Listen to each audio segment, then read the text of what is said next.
So I could really picture this in my head. I could just imagine it, how it would go down. Vince McMahon coming up to all those 11 people and telling them to their faces, "You're fired."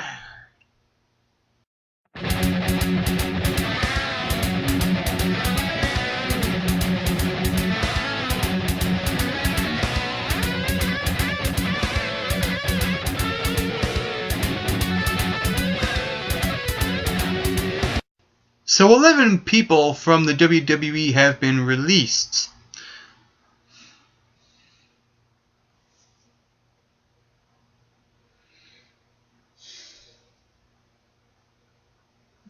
I'm at a loss. What the hell are you thinking, WWE? Some of these guys I feel you could have used the right way and you didn't do it. And I'll explain that in this video as I talk about who the WWE released.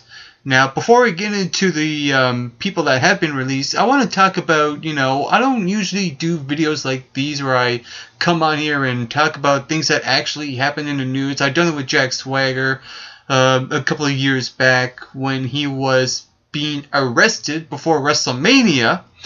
And also I talked about Batista returning, and now he quit. Now, with that being said, the WWE released 11 superstars over this past week. And the first superstar I want to talk about is JTG. JTG is a guy that came in, he done the crime time with Shaq Gaspard, and for some weird reason, the WWE decided to split them off and have Shaq Gaspard to do a heel run. How did that go well for the WWE? Not good at all. And here you have JTG, someone they could have used somehow, some way, but obviously they didn't. I don't think the WWE lost anything special with JTG, but at least he was doing something for his time. He was a rosebud in the Adam Rose Exotic Express for a while, but for some dumb dick reason, the WWE just doesn't want to use their African Americans the right way. See Kofi Kingston, see Big E. I just don't know what to say with the I just don't know what to think with the WWE when it comes to their African American superstars. I don't get it. And now we're going to move on to a guy by the name of Jinder Mahal. Again, someone I don't think the WWE lost anything special, but they could have done something with this guy because he has the whole India gimmick going. When the WWE does their tours in India, this is a guy they could have used to give the fans someone to cheer for when they go to places like India, with the great Khali. Someone they could have used there, but what do they do with him? They stick him in there with 3MB. Speaking of 3MB, I have no idea how Heath Slater survived the cuts. That is the one thing I question of the WWE. If I were to replace someone who should be gone versus someone who should not be gone, is Heath Slater. And Drew McIntyre, of all freaking people, they released Drew McIntyre. Here's a guy that comes in, he wins the Intercontinental Championship too early in his career. They pushed him way too early, and they decided to drop it and then form a tag team with him and Cody Rhodes. How did that really work out for Drew McIntyre's career? Not good at all. And this is someone that the WWE could have used in a sense where he should have been the chosen one. Vince McMahon chose him. He's the guy that's been chosen by the boss himself. And for some dumb dick reason, Vince decides to just drop him and the hell with it. There you go, Drew McIntyre. Bye-bye. See you tomorrow. Nice to know ya. Good luck in the indies. Moving on to Aksana. Now,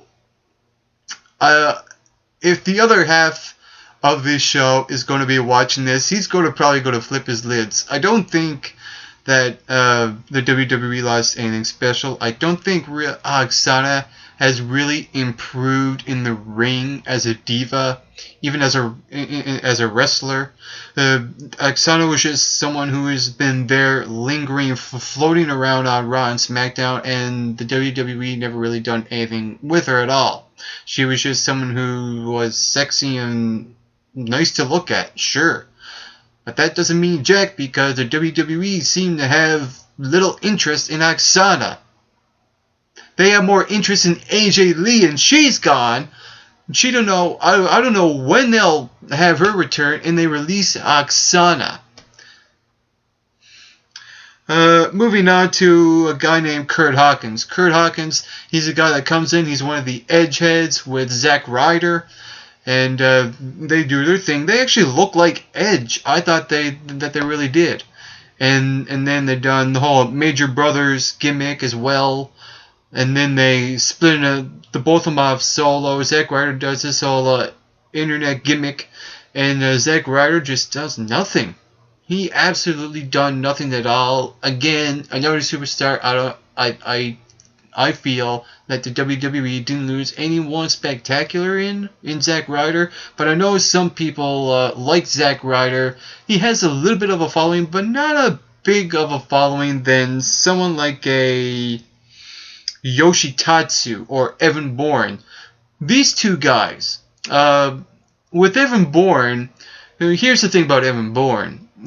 He was suspended, synthetic marijuana. He got injured.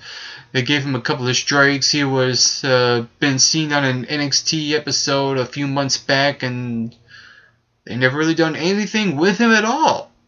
And there was a point where Evan Bourne actually had a reaction with the fans. He actually got over with the crowd, a certain cult-like following with the crowd, a crowd that loves high flyers, and he was a guy that he had major pops in ladder matches, in normal matches, in I don't know, whatever, normal matches, championship matches, ladder matches.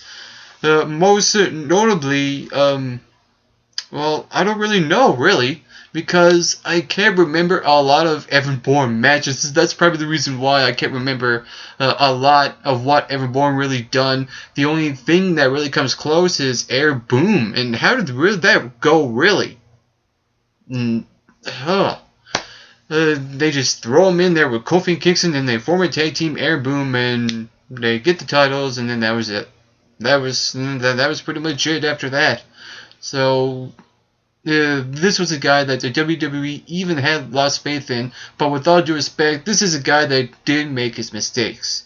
Moving on to a guy named Yoshi Tatsu. Here's a guy, again, like Jinder Mahal, who's Japanese, who can go to Japan shows with the WWE to give the fans something to cheer for. Here they dropped the ball with Yoshi Tatsu. Remember that whole Save Yoshi Tatsu thing on Twitter? That was actually trending. And everyone was chanting Yoshi Tatsu on NXT. There were even chants on NXT on this week's show. Yoshi Tatsu. So, oh my god. It's just amazing what the WWE does with certain guys that they release. They just don't know what they have until it's gone. It's that simple. Perfect example of that, Brodus Clay. This is a guy who could have been used as either a monster heel, which they lack now in the WWE, or a monster babyface. They could have went either way with this guy. They stick him in with Tensai, who is actually going over. Remember the debut of Brodus Clay, and they kept it off for like 9 weeks until he debuted and threw everyone off. He's the Funkasaurus. He's dancing. Everyone expected someone to come out and destroy and annihilate people. And then they threw a curveball, and he's the guy that comes out with the Funkadactyls, Cameron and Naomi, and shortly after that, they team him up with Tensai. They formed Tons of Funk. And then for the love of God reason, I don't know why they done it, but they decided to turn Brodus Clay heel and split up the Tons of Funk. That was dumb. That was stupid. Look how that went. They demoted him to NXT. They feuded with him and Adrian Neville for the championship. And they didn't even properly use Brodus Clay as a heel with that feud. So what was the point of that? And now they released him. Your guess is as good as mine. Moving on to a referee, Marc Harris. I really don't know the guy at all, so I really can't talk about his release at all. The Teddy Long, a guy that was the longest running general manager of SmackDown history or something like that. And he's pretty much the guy that's known for making tag team matches. Holla holla, player! Did the WWE lose anything special there? Yes and no. Teddy Long did contribute in a sense. He was a manager before he was a general manager. Managed people like Jazz, Rodney Mack, etc., etc. And he was also a referee as well. I don't know if a lot of people actually remember Teddy Long as a referee, but I do. But, and I actually did notice, after looking back and realizing, oh my god, that's Teddy Long in the ring refereeing before he done anything else. Huh, that was actually pretty cool. And yes and no, he did contribute a lot.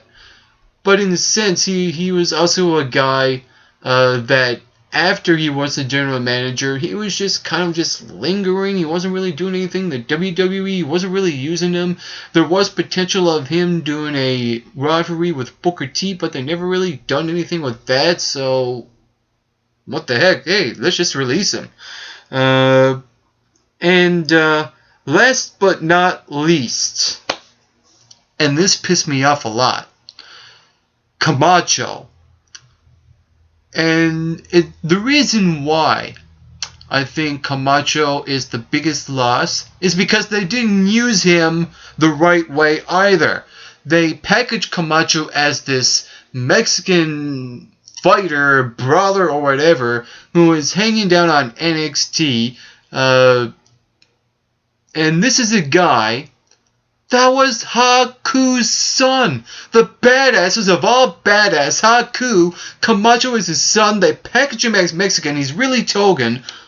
And they didn't even acknowledge that he's Haku's freaking son. That was dumb. That was stupid. They lost a freaking good opportunity with Camacho here. This is... I'm just lost beyond words. I mean, whoa. Well, what's the WWE thinking? Packaging this guy as Mexican when he's really another heritage. And he's Haku's son. Can I not sugarcoat that any further? He's Haku's freaking son. But at least what they were doing with him in NXT was teaming up with him and Hunico, who's now Sin Cara. Shout out to you, Mitch Lightning. At least they were trying to do something with him. They were putting him in a tag team, help get the tag team division going. They split him off. He does this thing with Adam Rose, and now he's gone. And that goes to show that the WWE does not create new stars at all. I mean, why do these people come here to the WWE either for the money? I mean, they're either there to be Vince McMahon's favorite of all favorites, or you're John Cena's jobber bitch.